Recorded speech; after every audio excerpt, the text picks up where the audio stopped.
parfois étonnant de voir que le pasteur, vous tenez à la chair, vous prêchez.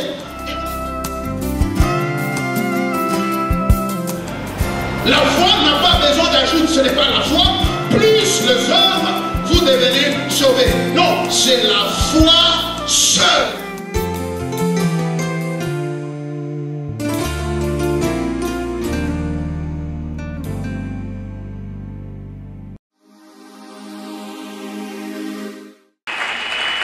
Nous acclamons pour manifester notre accord après un tel enseignement. Merci beaucoup, celui que nous appelons Papa Sita. Merci. N'oublions pas que le grand thème, c'est la réformation. Donc, même si on a été formé, il y a la nécessité d'être réformé. Amen. Ok, vous restez debout. Nous avons dit que c'est 3 interventions par jour, donc on ne traîne pas. Les journées sont bien chargées. Nous allons passer immédiatement au deuxième intervenant. Le deuxième intervenant, c'est lui-même, le révérend pasteur Baromba, là, initiateur de la conférence. Hier, il nous a parlé de la réformation protestante dans son contexte. Hier, c'était vraiment, il fallait tracer un bref historique et puis ainsi de suite. Il a montré pourquoi la réformation, c'est quoi la réformation, et ainsi de suite. Aujourd'hui, il va aborder la justification par la foi seule. Et je crois que c'est ça sa passion aussi. Nous invitons le révérend pasteur Baromba là. Allez, Baron.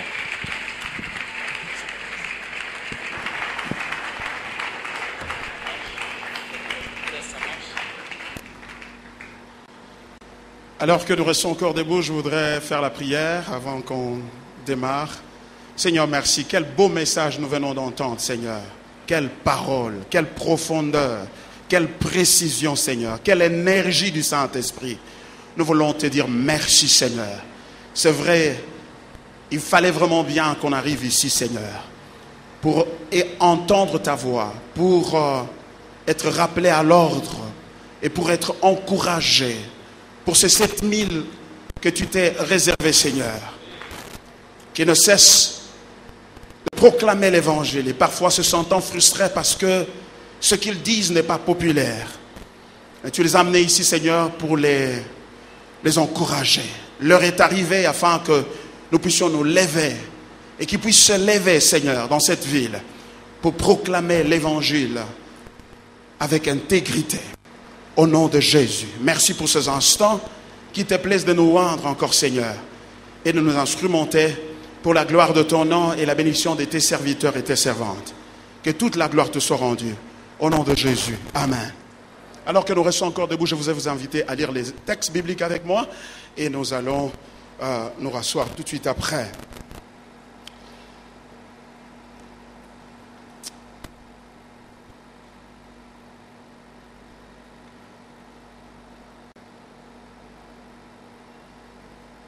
Le premier texte est dans Romains chapitre 1er, versets 16 et 17. Romains 1, 16 et 17.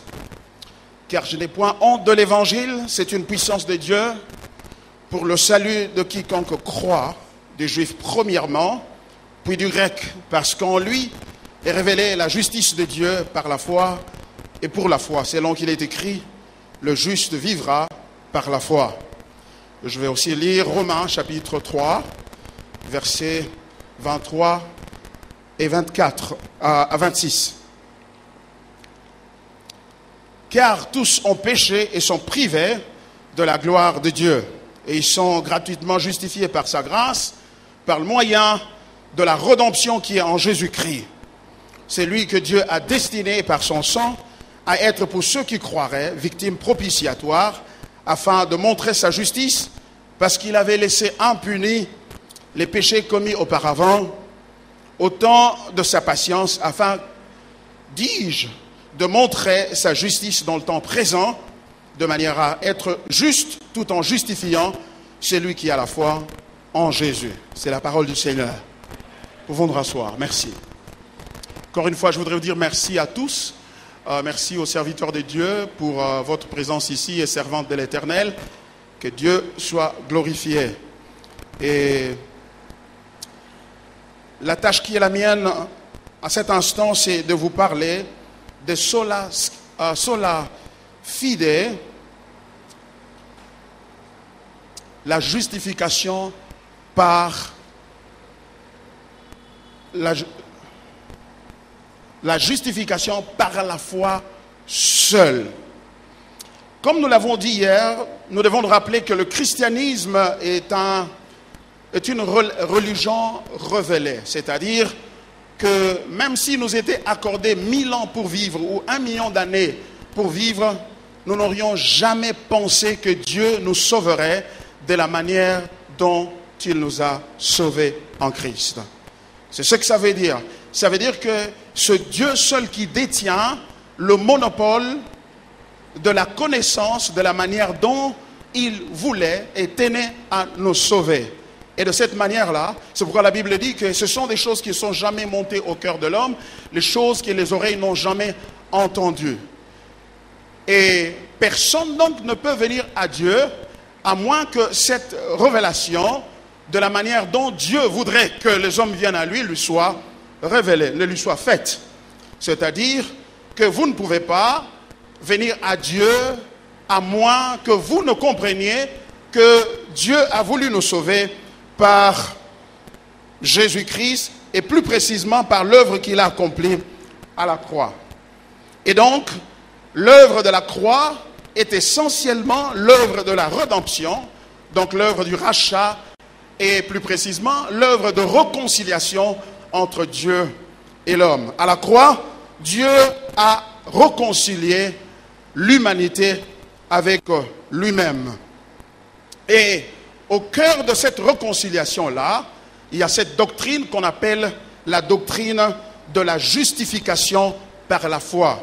Et les réformateurs se sont battus corps et âme au prix de leur vie pour ajouter un adjectif à dans cette phrase-là, pour en arriver à la phrase qui dit ceci: la doctrine de la justification par la foi seule. Et vous vous en doutez, toute la bataille doctrinale durant la Réformation tournait autour de cet adjectif-là, seul. Pourquoi? Parce que l'Église catholique, nous devons l'avouer, ne prêche pas, elle prêche le salut par la grâce au moyen de la foi. Mais le problème, c'est que l'interprétation et l'application de cette grâce et cette foi est totalement différente de l'application que les protestants, les réformateurs protestants, à commencer par Martin Luther lui-même, Zwingli et Jean Calvin et tous les autres qui leur avaient emboîté le pas, ont démontré sur base des Écritures qu'il était important de comprendre cela de cette manière. Donc c'est donc dire que la bataille ou la pompe des discordes qui a déchiré l'Église au XVIe siècle et qui a donné naissance à l'Église protestante est une bataille ou une discussion essentiellement doctrinale. Et le cœur de cette discussion-là, c'était la doctrine de la justification par la foi seule. Il est vrai, peut-être que si nous regardons l'Église catholique aujourd'hui dans sa configuration actuelle, ou même de l'époque, on peut se distancer de l'Église, de cette Église, par le fait de culte marial, de prière de saints, de l'autorité papale et de beaucoup de choses que nous pouvons reprocher à l'Église. Mais il est important, bien-aimés dans le Seigneur, serviteurs de Dieu, servantes de Dieu, de comprendre que ces considérations, autant qu'elles sont importantes, n'étaient pas le nœud du problème de la réformation protestante. La réformation était centralisée autour de la question de la justification. Ce qui veut dire, c'est en fait, quelle est la réponse à la question selon laquelle, sur quelle base l'incroyant ou celui qui veut venir à Dieu vient à Dieu et est accepté par lui. Donc, la doctrine de la justification par la foi est très importante. Elle est essentielle à l'œuvre du salut, à la thématique du salut, même dans la parole de Dieu. Bien-aimés dans le Seigneur, vous comprenez donc que les réformateurs, à l'époque, sont arrivés à la conclusion selon laquelle cette doctrine est la base, la fondation de l'Église. Parce que l'Église se tient ou s'écroule sur base de cette doctrine-là. Vous comprenez que nous avons une religion essentiellement doctrinale de par sa substance ou son essence. Notre religion est une religion doctrinale.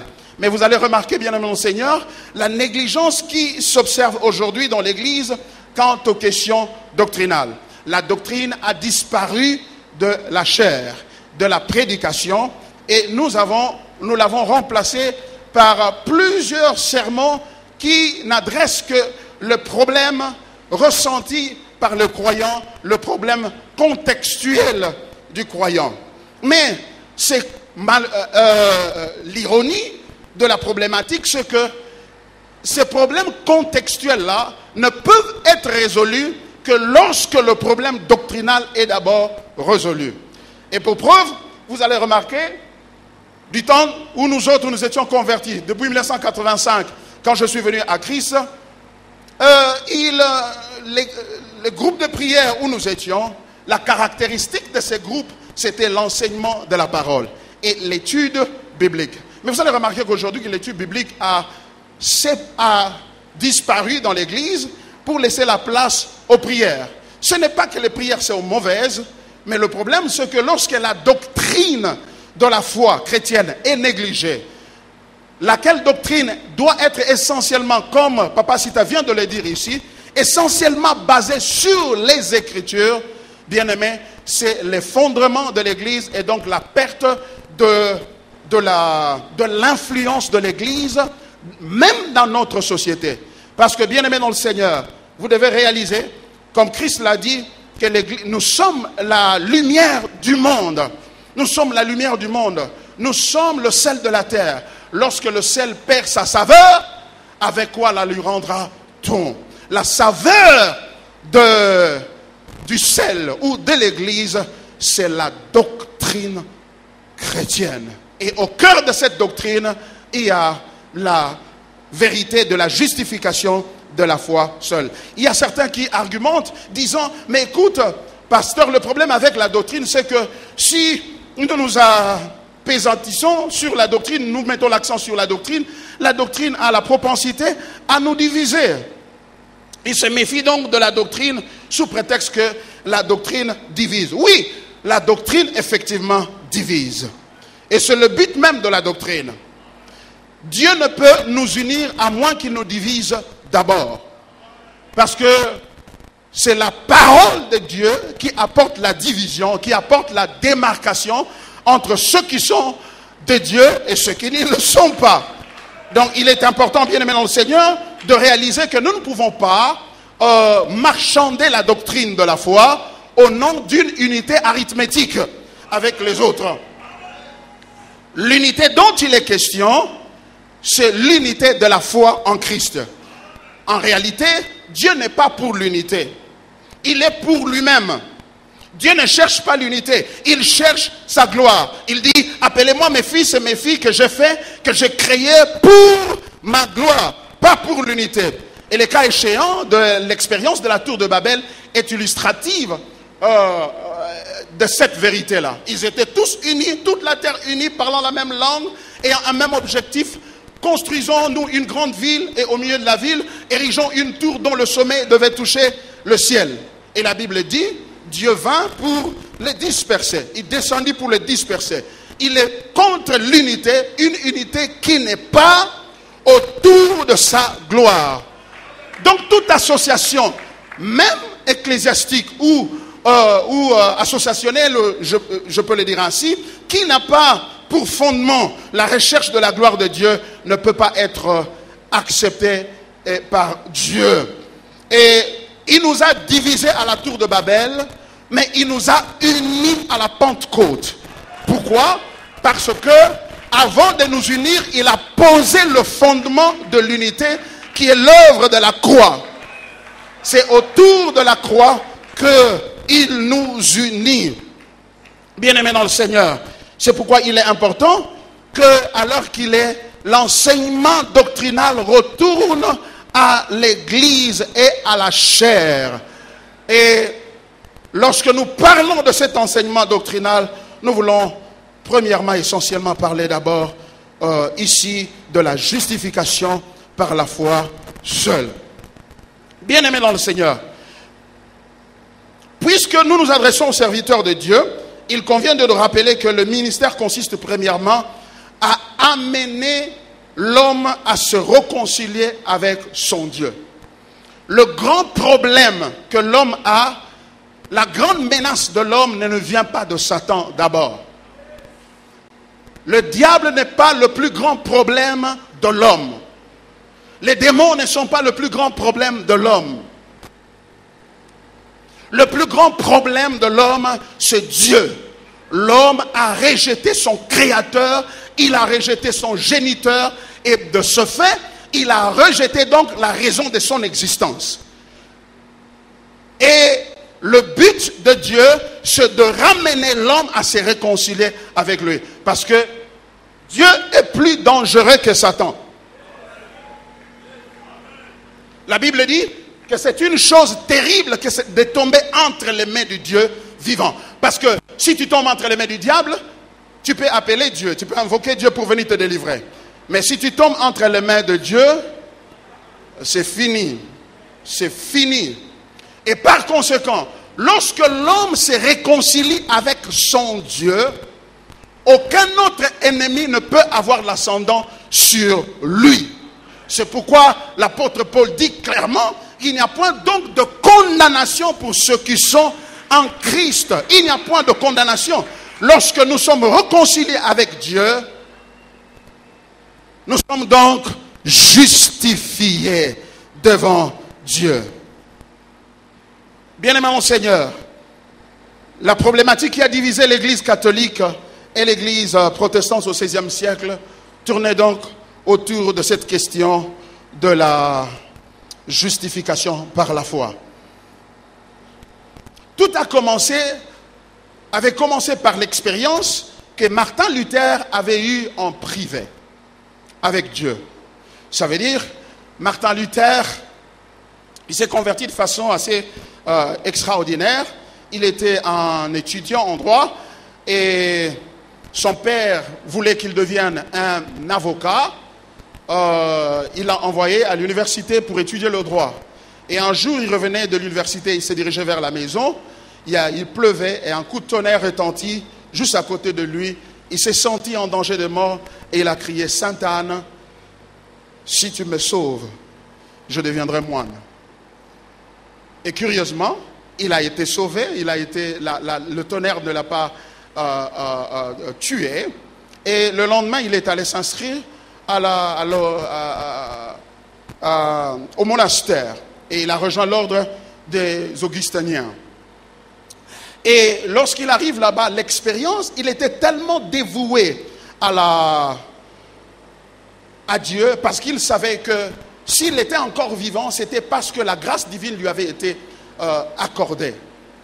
Alors, vu aussi sa formation de juriste, il avait une telle connaissance de la loi de Dieu. Mais ce qui l'a perturbé, c'est le texte que nous avons lu au début de cette prédication, c'est Romains chapitre 1, versets 16 à 17. Ce texte-là dit « Car je n'ai point honte de l'évangile, c'est une puissance de Dieu pour le salut de quiconque croit, du juif premièrement, puis du grec, parce qu'en lui, c'est-à-dire l'évangile, la justice de Dieu, par la foi et pour la foi a été révélée. Selon qu'il est écrit, le juste vivra par la foi. » Lorsqu'il a lu ce texte, et particulièrement le verset 17, il a eu un problème sérieux avec le concept de justice de Dieu. C'est-à-dire, il a compris ce texte comme étant que par l'œuvre que Christ a accomplie à la croix, Dieu maintenant réclame que toute personne qui s'approche de lui puisse avoir une justice qui rencontre sa justice à lui, Dieu. Ce qui veut dire que la foi en Dieu n'était qu'un commencement, un début vers une vie qui devait plaire à Dieu et qui devait à la fin être sanctionnée par la justification de Dieu, c'est-à-dire la déclaration que vous êtes devenus justes à la suite de ce processus de justification. Alors, il avait une telle obsession à la confession, parce que c'était le moyen par lequel il pouvait, chaque fois qu'il tombe dans le péché, de pouvoir se relever et s'harmoniser avec Dieu. Alors, par moment, dans ces moments de confession, à l'époque, il faut se rappeler, et même jusqu'à ce jour, que l'Église catholique fait passer ses membres par le confessoire. Donc vous venez, vous confessez vos péchés et le prêtre vous déclare juste. Ces moments de confession pouvaient prendre 4 heures, 5 heures, 6 heures de temps. À telle enseigne que la personne qui recevait cette confession, le prêtre, était par moments fatigué et épuisé. Parce que le frère n'arrêtait pas de confesser.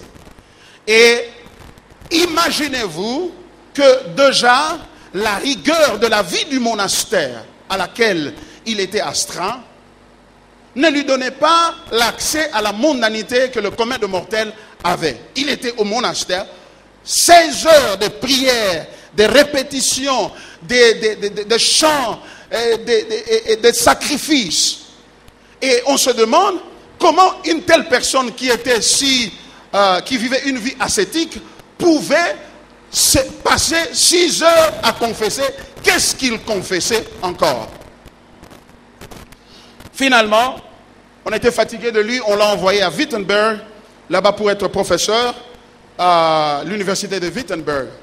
Et pendant qu'il était là, il enseignait, il a commencé en 1513, il a enseigné sur le livre de psaumes. Après le livre de psaumes, on lui a confié la charge d'enseigner le livre de Romains. Et pendant qu'il enseigne le livre de Romains, il commence à enseigner le livre de Romains, il arrive à ce texte ici, et c'est là que le changement va s'opérer en lui. Une illumination de Dieu va l'éclairer sur la vraie signification de ce texte et qui va tout transformer. Mais avant que je ne vous amène là, je voudrais vous expliquer la différence entre la justification telle que perçue par l'Église catholique à l'époque et qui du reste le même entendement aujourd'hui, et la justification telle que perçue par le protestant. Et c'est Martin Luther, au travers de son expérience à partir de ce texte-là, qui va amener une reformation dans la compréhension du concept ou de la doctrine de justification. Mais quelle était l'origine? C'est pourquoi je bénis Dieu pour l'intervention que nous venons d'entendre tout à l'heure là par Papa Sita.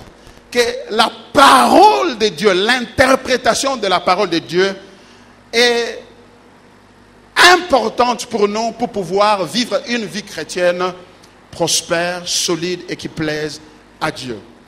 L'Église catholique avait compris ce texte ici, et particulièrement le verset 17, je voulais dire, lorsque le texte dit « Parce qu'en lui est révélée la justice de Dieu par la foi et pour la foi, selon qu'il est écrit, le juste vivra par la foi. » À l'époque, la Bible était traduite en latin, de ces deux langues d'origine, le hébreu, quant à l'Ancien Testament, et le grec, le Nouveau Testament, c'était en latin.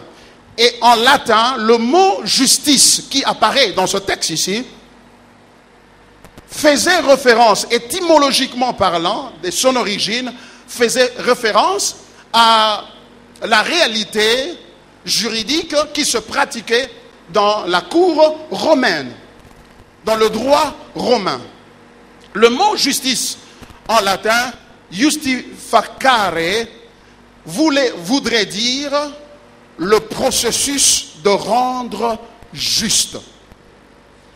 C'est l'action de rendre juste. Donc justifier implique un processus au bout duquel la personne qui subit ce processus-là est déclarée juste, est rendue juste. C'est ainsi donc que les pères de l'histoire, le père de l'Église catholique, ont développé au fil du temps une doctrine de justification qui reflétait cette connotation-là de processus au bout duquel la justification était acquise. Et c'est ainsi qu'ils en ont déduit que le croyant est justifié par la voie sacramentale, c'est-à-dire par l'administration de sacrements. Et le premier de ces sacrements, c'est le sacrement du baptême. Lorsque le croyant est baptisé, en ce moment-là, la grâce de Dieu est infusée en lui. Et le mot infusé est très important aussi. La grâce est infusée en lui. Infusée, ça veut dire, elle est comme déversée en la personne, déversée dans son âme, comme un liquide par exemple. Et lorsque cette personne reçoit cette grâce de Dieu, la grâce de la justification, elle doit maintenant collaborer au travers d'un processus de purification progressive jusqu'à atteindre un état dit parfait, un état justifié devant Dieu. Donc vous voyez que le salut avait un aspect collaboratif entre l'homme et Dieu, entre ce que Dieu a fait et ce que l'homme doit apporter. Et au travers de ce processus-là. Mais comme vous le savez, sur cette terre, il est impossible à un homme d'atteindre un état où il peut réclamer être complètement parfait. Alors, l'Église en a donc déduit aussi que le processus de purification se poursuivait dans ce qu'on appelle le purgatoire. Un endroit après la mort où le croyant était soumis à une purification donc de ses imperfections, et au bout duquel Dieu maintenant le déclarait justifié. Donc vous voyez très clairement que dans l'entendement catholique, la sanctification précède la justification. Vous recevez la grâce de Dieu, mais vous devez la fructifier, vous devez la développer. Mais pendant que vous le faites, vous pouvez commettre deux types de péchés. Le premier, c'est le péché véniel ou le péché mortel. Le péché véniel, c'est le péché qui peut facilement être pardonné. Voyez-vous, vous commettez un péché et vous allez vous confesser et le péché vous est pardonné. Mais le péché mortel avait la particularité, comme le concept le dit lui-même, de tuer la grâce que vous avez reçue lors de l'administration du sacrement de baptême. Et ça détruit cette grâce-là. Et quand ça détruit cette grâce-là, maintenant il faut un autre sacrement pour réinstaller la grâce en vous, réinfuser la grâce en vous, de manière à ce que vous continuez à la fructifier. Et ce sacrement-là, ce second sacrement, ça s'appelle le sacrement de pénitence. Et ce sacrement de pénitence avait trois étapes. La première, c'est la confession. Le croyant ou la personne qui est déchue en grâce doit revenir devant le prêtre, confesser, et ensuite le prêtre doit déclarer l'absolution de ce péché, de son péché. Il le déclare, sur base de ta confession, tu es pardonné. Mais cela ne suffisait pas. Encore faudrait-il que ce croyant ainsi pardonné puisse produire ce qu'on appelle les œuvres de satisfaction. Les œuvres de satisfaction. Et ces œuvres-là peuvent être décrites comme étant des prières ou des aumônes, les actes de bienfaisance que l'on fait pour maintenant réparer ce tort-là. Donc, en termes très clairs, la grâce est là. La doctrine catholique ne nie pas l'existence de la grâce en vue du salut. Elle dit que la grâce doit être fructifiée. Doit être fructifiée comment? Par les œuvres. Ça veut donc dire que la foi en l'œuvre que Christ a accomplie à la croix n'est pas suffisante.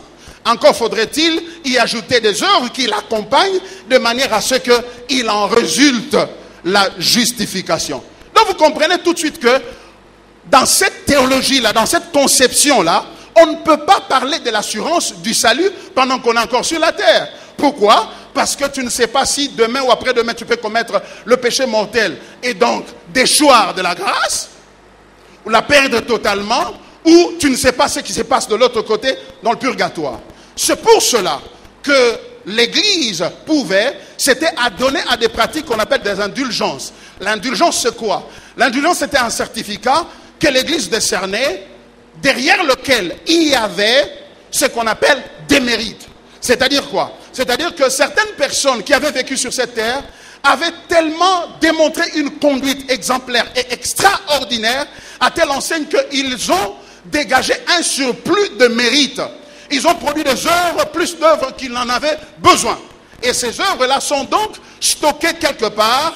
Et le pape, comme lui, c'est le représentant de Christ sur la terre, selon cet entendement-là, il a donc le pouvoir. Il lui a été donné les clés du royaume des cieux. Il a donc le pouvoir de utiliser ces mérites-là pour les assigner à certaines personnes qui en ont besoin. Et parfois, et il le fait par l'émission de ces documents qu'on appelle les indulgences. Et lorsque les gens achètent ça, et vous comprenez que vous écourtez vos efforts à vous purifier, et vous écourtez aussi votre séjour dans le purgatoire. Alors, il y avait un homme, à l'époque du temps de Martin Luther, parce que lorsque Martin Luther a affiché les 75 thèses sur le portail de Wittenberg, il s'insurgeait contre la pratique des indulgences. Pourquoi? Parce qu'il y avait un gars qui s'appelait Johann Tetzel qui avait une force de marketing extraordinaire. Parce qu'il pouvait faire vendre ces documents-là et il tordait les Écritures pour persuader les gens à acheter ces indulgences-là. Et lui pouvait dire donc qu'il avait une sorte de coffre-là avec lequel il se promenait et il disait, lorsque vous mettez la pièce de monnaie là-dedans pour acheter l'indulgence, aussitôt que la pièce de monnaie touche le fond du coffre, directement, l'âme qui était de l'autre côté dans le purgatoire est transférée au ciel. Et donc vous comprenez, bien-aimés dans le Seigneur, que c'était une distorsion extraordinaire des Écritures. Et Martin Luther a eu la grâce, pendant qu'il enseignait à Wittenberg, il arrive à ce texte-là, il fait une chose différente. Comme je l'ai dit tout à l'heure, les pères de l'Église s'étaient inspirés du latin et de l'étymologie du mot justice selon le droit romain pour pouvoir déterminer la justification comme étant l'aboutissement d'un processus. Lui va lire le texte en grec. Martin va lire le texte en grec, en langue originale, et il s'attarde sur le mot justice. Et lorsqu'il poursuit l'analyse du mot justice, il découvre que le mot justice avait une origine grecque dans ce texte-là que l'apôtre Paul avait utilisé. Et cette origine-là disait la justification ou la justification était une déclaration de justice. Ce n'était pas un processus comme le latin le suggérait, comme la version latine le suggérait, mais c'était plutôt une déclaration de justice. Donc le texte dit, car en lui, c'est-à-dire l'évangile, la justice de Dieu ou la justification de Dieu a été manifestée. C'est-à-dire que lorsque Christ est mort sur la croix, Dieu nous a déclarés justes. De telle enseigne que nous n'avons pas à fournir les œuvres pour pouvoir nous sanctifier. Ce qui veut dire que dans l'entendement protestant, la justification précède la sanctification. Vous êtes d'abord accepté sur base de l'œuvre que Christ a accomplie et ensuite vous produisez les œuvres comme fruit digne de la repentance, et non des moyens par lesquels vous améliorez un salut que vous aurez reçu à l'état brut. Et lorsqu'il a lu ce texte-là, il a dit qu'il a eu l'impression d'être né de nouveau et d'entrer au ciel. Enfin, il dit, je peux me reposer. Les 6 heures de confession étaient finies. Pourquoi? Parce qu'il a compris qu'à la croix, il y a eu le mécanisme de substitution qui a eu lieu. C'est-à-dire que Christ a pris la place du pécheur et le pécheur a pris la place de Christ. Et de ce fait, la justice que Christ a démontrée sur la terre est donc assignée ou imputée aux croyants. Donc, la différence entre les deux théologies ou les deux perceptions, compréhensions de la doctrine de la justification peut se résumer dans ces deux concepts. L'infusion et l'imputation. Dans l'autre, dans la catholique, c'est une infusion, une matière première que vous devez développer, mais dans l'autre, c'est une imputation. Vous êtes déclaré juste par la grâce au moyen de la foi. Et donc, il en découle donc, bien aimé dans le Seigneur, que la foi est suffisante à elle seule pour garantir l'acquisition du salut. La foi n'a pas besoin d'ajout, ce n'est pas la foi, plus les œuvres, vous devenez sauvés. Non, c'est la foi seule.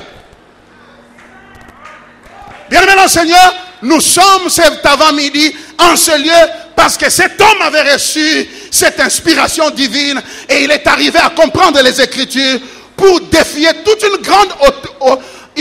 grande institution et tout un empire au sujet d'un adjectif qui avait été rejeté par une mauvaise interprétation des Écritures. Et il a remis cet adjectif pour dire la justification par la foi seule.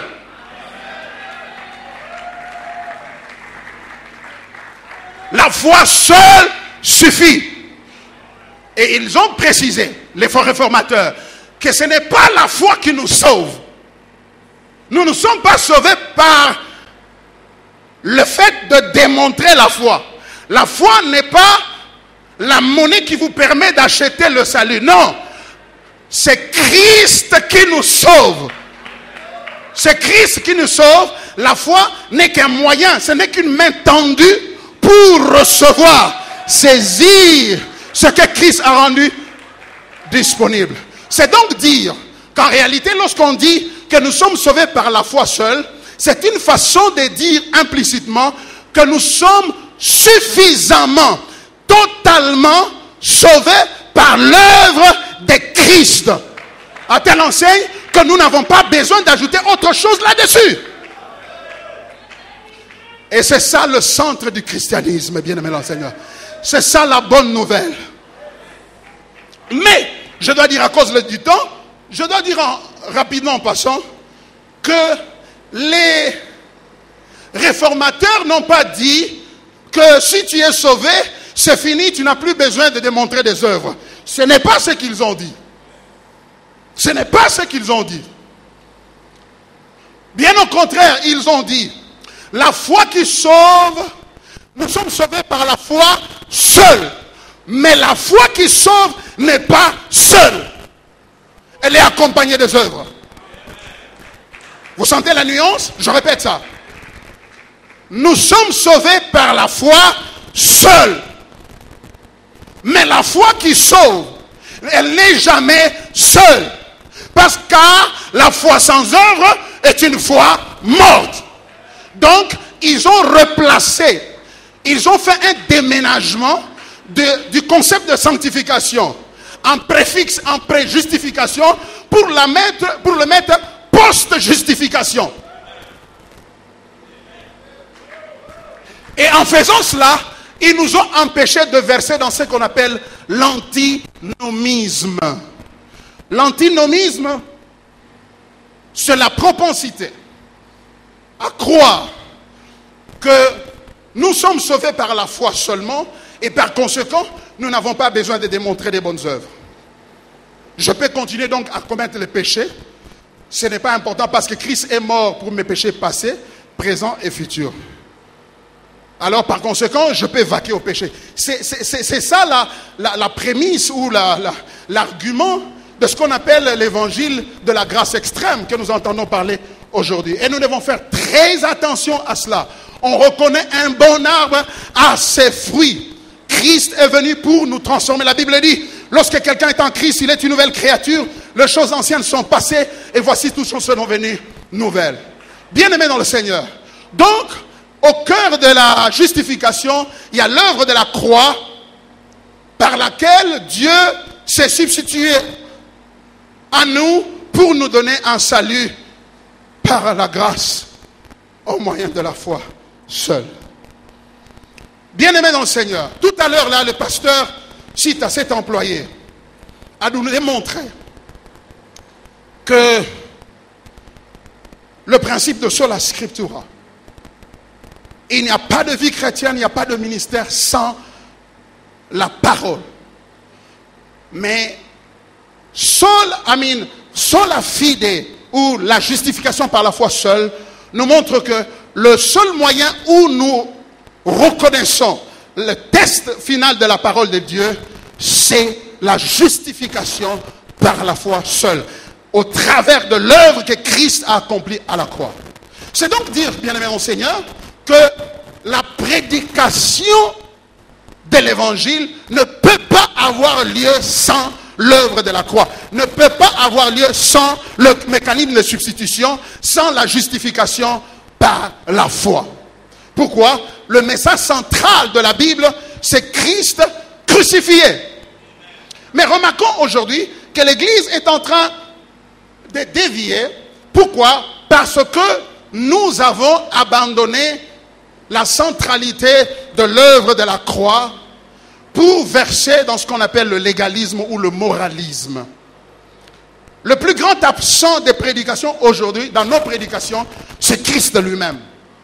Il est parfois étonnant de voir que le pasteur, vous tenez à la chair, vous prêchez, et on n'entend même pas parler de Jésus.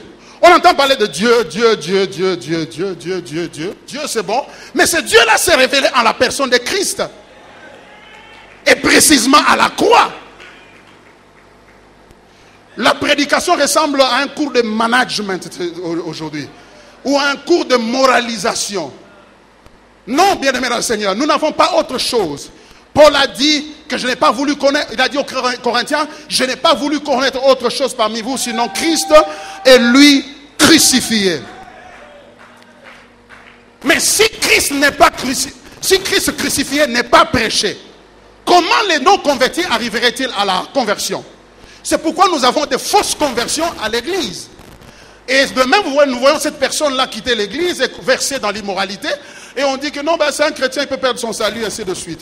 Non, le problème c'est que il n'y a plus d'évangile dans la prédication. L'évangile a été remplacé par la prière d'acceptation de Jésus comme Seigneur et Sauveur.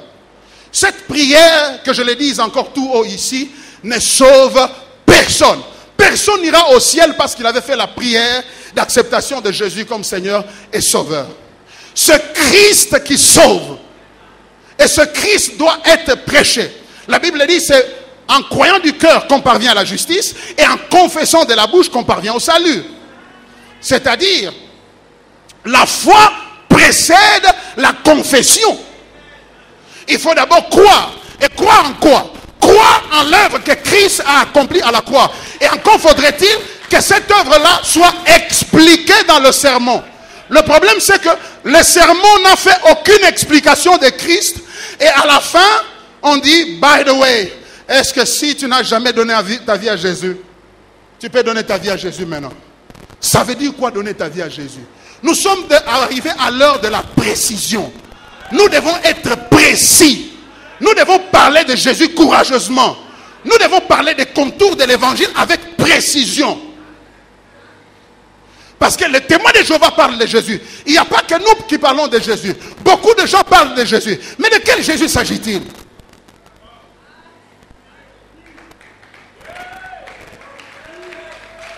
Donc, aujourd'hui, c'est comment devenir grand, comment devenir prospère, comment saisir sa destinée. 7 points, 6 principes de la bénédiction. Premier point, il faut croire en Dieu. Deuxièmement, il faut avoir la vision. Troisièmement, il faut avoir des sous-objectifs. Quatrièmement, il faut travailler dur. Cinquièmement, il faut la prière pour accompagner cela. Septièmement, il faut commencer maintenant, il faut agir. Mais pour que tout ceci marche pour vous, vous devez accepter Jésus comme Seigneur et Sauveur. Ça veut dire quoi? Ça ne veut rien dire, parce que toute la matière qui a été dispensée ne reflète pas l'évangile. Par conséquent, quelqu'un fait une répétition d'une prière juste parce que vous le lui avez demandé, parce que... Mais si vous me dites que je vais être béni si je fais seulement cette prière, je dois être bête pour refuser de faire cette prière. Mais Jésus a dit clairement ceci, que celui qui veut me suivre, 1, qu'il renonce à lui-même, 2, qu'il se charge chaque jour de sa croix, 3, qu'il me suive. C'était clair. C'est pourquoi le jeune homme riche a refusé de suivre Jésus. Pourquoi? Parce que l'évangile lui avait été clairement tracé. Il a dit, il a reconnu disant, écoute, Jésus dit, mais va obéir aux lois. Il dit, j'ai déjà obéi à toutes ces lois. Il te reste une seule chose. Une seule chose. Va vendre tout ce que tu as, donne le prix de la vente aux nécessiteux, et après, viens, suis-moi. Il s'est détourné de Jésus, il s'en est allé. C'est un scandale. Comment expliquer que quelqu'un qui obéit à toutes les lois de Dieu et refuse de suivre Jésus? C'est quelqu'un qui vient à l'église, quelqu'un qui prie, quelqu'un qui donne des offrandes, qui reçoit des bénédictions, mais c'est quelqu'un qui sert même le Seigneur. Il était même un chef de la synagogue. Mais il refuse de suivre Jésus-Christ. Bien-aimé dans le Seigneur, l'appel au ministère, c'est l'appel à la présentation de Christ. Ce n'est pas l'appel au recrutement à la religion et aux pratiques spirituelles, prière soit-elle, lecture de la parole de Dieu soit-elle. Nous devons faire retourner la croix de Christ Jésus au centre de la prédication. Au centre de la prédication.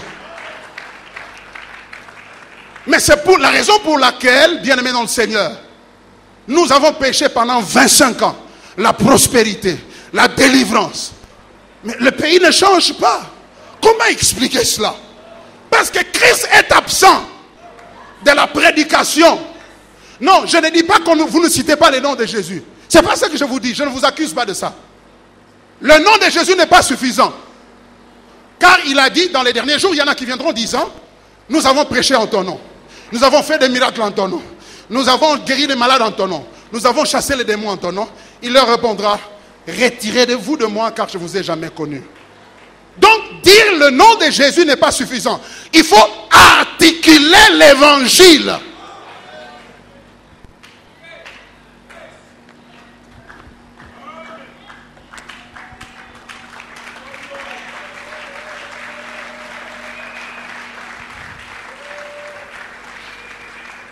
Demain, par la grâce du Seigneur, je pourrais commencer à vous parler de comment articuler cet évangile-là.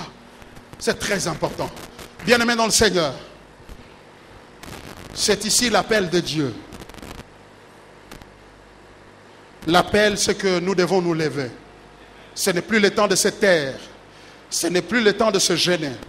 C'est le temps de se lever avec l'évangile et le prêcher. Nous sommes contents que nos aînés soient là. Ceux qui nous ont précédés dans cette œuvre. Levez-vous. Levez-vous. Et nous allons nous lever aussi pour prêcher Christ.